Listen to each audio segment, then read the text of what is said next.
Next sum பாருங்க unit number 3 exercise 3.8 ல first plus second sum அதே principal solution general solution கேட்டிருக்காங்க.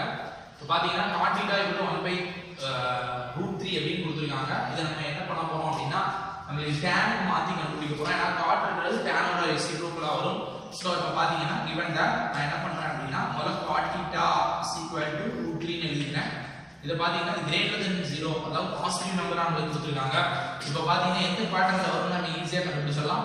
முதல்ல காட் வந்து ரெசிப்ரோக்கலா மாத்தும்போது என்ன வரும் அப்படினா tan θ அப்படினு மாறும்போது ஆட்டோமேட்டிக்கா 1/√3 ன்னு வரும்.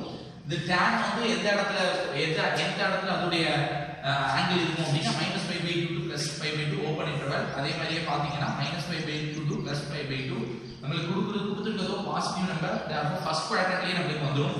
அதனால ஆல் பாசிட்டிவ் அந்த ஃபர்ஸ்ட் குவாட்ரன்ட்ல நமக்கு வேல்யூ கிடைச்சிரும். இப்போ பாத்தீங்கன்னா tan θ = 1/√3 அப்படி எழுதிட்டு இப்போ tan ஓட வேல்யூ 1/√3 எந்த இடத்துல இருக்கு அப்படினு ரெக்டாங்கிள் டேபிள்ல போய் பாத்தீங்கன்னா உங்களுக்கு என்ன தெரியும் அப்படினா π/6 ல இருக்கு. therefore நான் 1/√3 க்கு பதிலா என்ன போடலாம் அப்படினா tan π/6 அப்படினு எழுதலாம்.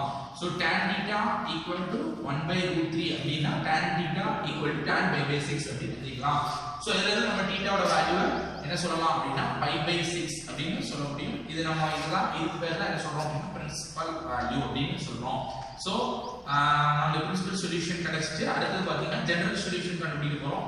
ஜெனரல் சொல்யூஷன் கண்டுபிடிக்கணும்னா அதுக்கான ஃபார்முலா என்ன அப்படின்றது உங்களுக்கு தெரியும். θ = n π + α அப்படின்றது ஃபார்முலா. இதுல பிரின்சிபல் சொல்யூஷன் நீங்க கிடைச்ச θ வை என்ன பண்ணிக்கலாம் ஆல்பான்னு இத சப்ஸ்டிட்யூட் பண்ணா உங்களுக்கு ஆன்சர் கிடைச்சிரும்.